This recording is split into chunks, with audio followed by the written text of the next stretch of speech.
మీకు if it is so నేను అది వెరిఫై అంటే వచ్చిందండి, ప్రముఖ నాయకురాలే పంపించారు. అంటే అమరావతి కూడా మునిగిపోయిందని చెప్పి మాట్లాడుతుంది కదా. ఇంతకన్నా వీళ్ళ వికృత ఆనందం ఏంటో కొంతమంది నాకు అర్థం కాదు. ఇవాళ ఒక పక్కన రాజకీయాలు అంటే ఒక పక్కన అక్కడ బాధపడతా ఉంటే సాయం అయితే కూర్చొని సాయం చేయండి, 4 చేతులు సాయం చేయండి, మౌనంగా ఉండి సోషల్ మీడియాలో సంఘీభావం ప్రకటించండి. అమరావతి ఎక్కడుంది అసలు? దాని రైట్ సైడ్ ఉంటే నిజంగా వర్షాలు వస్తే ఎక్కడన్నా కొన్ని నీళ్ళు వస్తాయి. ఇవాళ ఆ సెక్రటరీలో నీళ్ళు వచ్చినాయా? లేదు. తర్వాత 14 చోట్ల బిల్డింగ్లో ఏమైతాయో కడతా ఉన్నారు, సగం కట్టిన బిల్డింగ్స్. ఒక చోట నీళ్ళు వచ్చినాయి, ఎక్కడా నీళ్ళు వచ్చినాయి అంటే అట్లా కాదుగా. కాజా దగ్గర అంతా కూడా మొన్న నేను కాదే నేషనల్ హైవేకి దీనికి కదా కాదు కాదు నేషనల్ హైవే, అది మద్రాసు వెళ్ళే రోడ్డు. అవును, ఇది కలకత్తా నుంచి చెన్నై వెళ్ళే రోడ్డు. అది దాని మీద అక్కడ వాటర్ కాజాకి ఇక్కడికి మీకు రాయపూడి వేలకతీరికి 25-30 కిలోమీటర్ల డిస్టెన్స్ ఉంది. నాకు అర్థమే అవ్వట్లేదండి ఇది. ఫాక్స్ అప్పుడు కాజాకిను ఈ కట్టే సెక్రటరియట్కిను రాయపూడికి 25-30 కిలోమీటర్ల దూరం ఉంది. అవును, చాలా దూరం. మరి దాన్ని చూపిస్తారేంటి? ఇంకా నల్గొండలో దారి పోయింది కాబట్టి అక్కడ రాజధాని సరిపోదంటారా? అసలు నాకు అర్థం కాదు. అంత విషయం గుర్తించాల్సిన అవసరం ఏముందండి? ఇప్పుడు ఇది టైమా?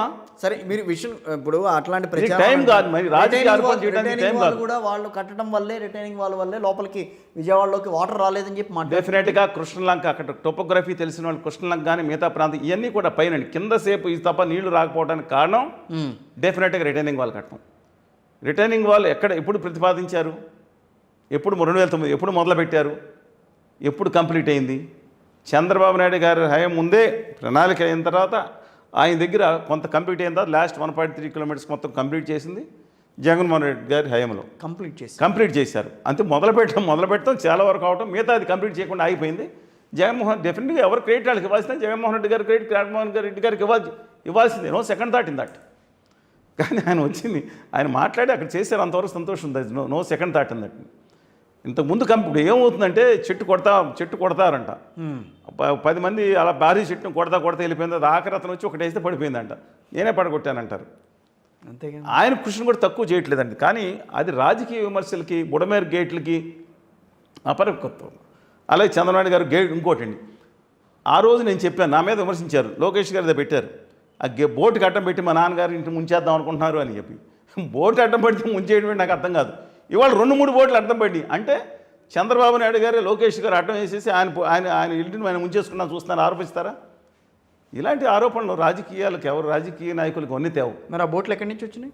కాదండి, పైన మత్స్యకారులు లంగరేసుకుంటారు. అవును.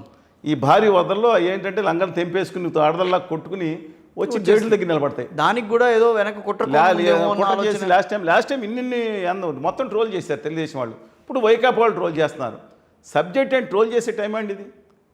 కష్టాల్లో ఉన్న జనాలకి మనం కాపాడటానికి ఆదుకుంటానికి అవసరమే చేయాలి. కానీ ఈ రాజకీయ నాయకులకి విమర్శలకి ఇది టైమా?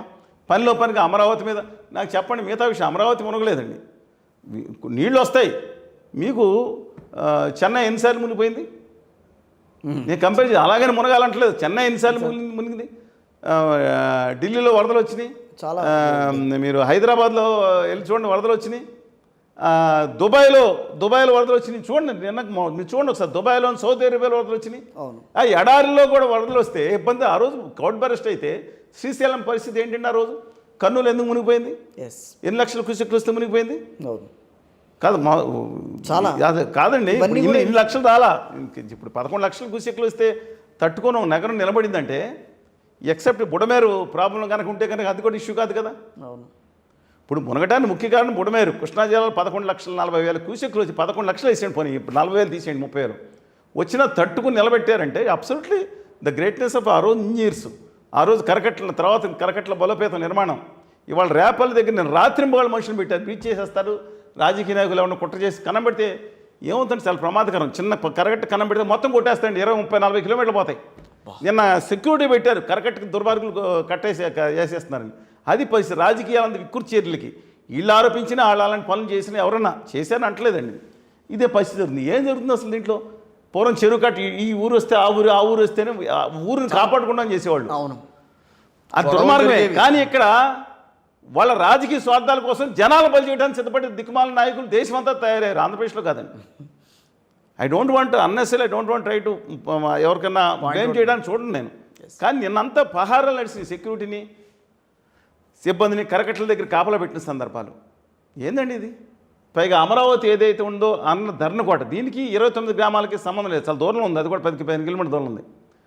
దాంట్లోకి వచ్చిన బుద్ధుడు విగ్రహం వచ్చిన విగ్రహాలు పక్కన పెట్టి ఇది అమరావతి మునిగిపోయింది అంటారు. అది అమరావతి అనేది ఒక నగరం, ఒక మున్సిపాలిటీ, చిన్నది మేజర్ పంచాయతీ లాంటిది. అది మునిగిపోతే అమరావతి మునిగిపోయిందని టైటిల్ వేస్తారంటే అమరావతి అనేది సిఆర్డీఏ సంబంధించి 29 గ్రామాల సమాహారం. విచిత్రంగా ఉంది. బట్ వర్క్ డెఫినెట్గా ప్రభుత్వం నిజంగా నిన్న గట్టిగా చేస్తుంది. ఇంకా లోపాలు ఉన్నాయి. ఓకే, ముఖ్యమంత్రి బాగా తిరిగారు, సంతోషం. ఇంకా ఆగి కమాండ్ కంట్రోల్ సెంటర్లో కూర్చొని చేయించాల్సిన పనులు ఉంటాయి. రైట్.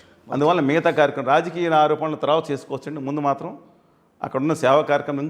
ఇంకోటి కూడా చెప్తున్నాను, నీళ్లు తీసిన తర్వాత చాలా కాలం అంటువ్యాధులు ప్రబలుతాయి. అవును, ఇప్పుడు అది టైఫాయిడ్, కలరా కూడా వచ్చిన వెంటనే ఇలాంటి మెడికల్ డిపార్ట్మెంట్స్ దిగిన తర్వాత మొత్తం చేయాల్సి మొదల ఉన్న వాళ్ళకి మంచినీళ్ళు, ఆహారం ఫస్ట్ ఫ్లోర్లో ఉన్న వాళ్ళకి అవసరం పడింది. వాళ్ళు చాలా బాగా గ్రౌండ్ ఫ్లోర్లో ఉన్న వాళ్ళు ఎలా గప్పుకున్న ఫస్ట్ ఫ్లోర్ ఉన్న వాళ్ళు కిందకి దిగలేకపోతున్నారు, ఎక్కడికి వెళ్ళలేకపోతున్నారు. అవును, ఇవాళ అందుకని దాని మీద మనం కాన్సన్ట్రేషన్ చేయాలి. మిగతా వాళ్ళు చేయాల్సిన అవసరం ఎంత చేతనివ్వాలి. డెఫినెట్గా దాన్ని నిలబెట్టాలి. రాజధాని మాత్రం మళ్ళీ కూడా చెప్తాను, రాజధాని విజయవాడ కాదు, అమరావతి డిక్లేర్ చేసింది. కృష్ణాది రైట్ సైడ్ టోపోగ్రఫీ చాలా మంది తెలియక రాజధాని మునిగిపోయిందని అందుకే అంటే మునగటానికి ఎవరు ఆనందం ఏంటంటే నాకు అర్థం కాదు. అసలు బొంబాయి వర్షంలో చినుకుపడితే ఎలా తయారైపోతుందండి, మనది అలా తయారవ్వాలని లేదు. 11,40,000 క్యూసెక్లు వస్తే తట్టుకుని నిలబడింది. ఈ దేశ చేతుల్లో 100 సంవత్సరాల నుంచి ఇంకేంటి ఉంటుందండి. అవును, మీరు ఇమాజిన్ చేయండి.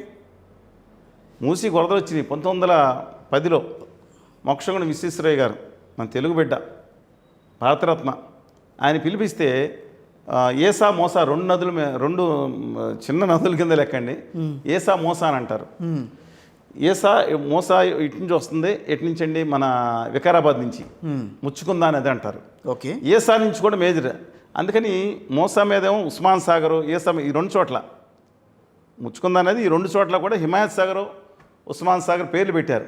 ఓకే, కట్టి దాన్ని కంట్రోల్ చేశారు. 10,000 మంది హైదరాబాద్లో చనిపోయారు. ఆ మూసీ నది ఎంట్రున్నది వచ్చిన వరదలకి. చెట్టు ఒకటి ఉంది, మీరు హైదరాబాద్ నగరం ఎప్పుడు వెళ్ళండి ఒకసారి, వెళ్ళి అక్కడ ఉస్మాన్ హాస్పిటల్లో ఈ చెట్టు 100 మందిని కాపాడుతుందని చూపిస్తారు ఇవాళకి. అలాంటిది ఆ గోడలు దాటి వచ్చి హైదరాబాద్లో 10,000 మంది చనిపోయారంటారు. మీరు అది చెప్తున్నానండి. దాన్ని మీరు ఉస్మాన్ అలీ ఖాన్ గారు ముందు మహబూబా 1911లో ఆయన స్వీకరించారు పదవి. ముందు మహబూబా అలీ ఖాన్ గారు ఉండేవారు అనుకుంటారు. ఆయన వచ్చిన తర్వాత మళ్ళీ చేసి 9 సంవత్సరాలు పట్టింది కడతానికి. 2 కూడా మీరు వెళ్ళి అక్కడ పరిశీలించండి. హైదరాబాద్ వెళ్ళినప్పుడు ఆ 2 చోట హిమాయత్ సాగర్ దగ్గర పేర్లు ఉంటాయి. ఇప్పుడు మొదలు పెట్టారు, ఇప్పుడు కంప్లీట్ చేశారు. టైం పడుతుంది, బట్ లెటర్. కానీ ఒకటండి, ప్రతిదాన్ని రాజకీయ కోణంలో చూసే అలవాట్లు ఎందుకు వస్తున్నాయి? నేను ఇంకోటి చెప్తున్నా కిషోర్ గారు, దేశంలో ఎక్కడ మిగతా చోట్ల కుల విభేదాలు ఉంటాయి, ఎక్కడన్నా సరే లేని విధంగా ఈ రాజకీయ నాయకులు ఆంధ్రప్రదేశ్ని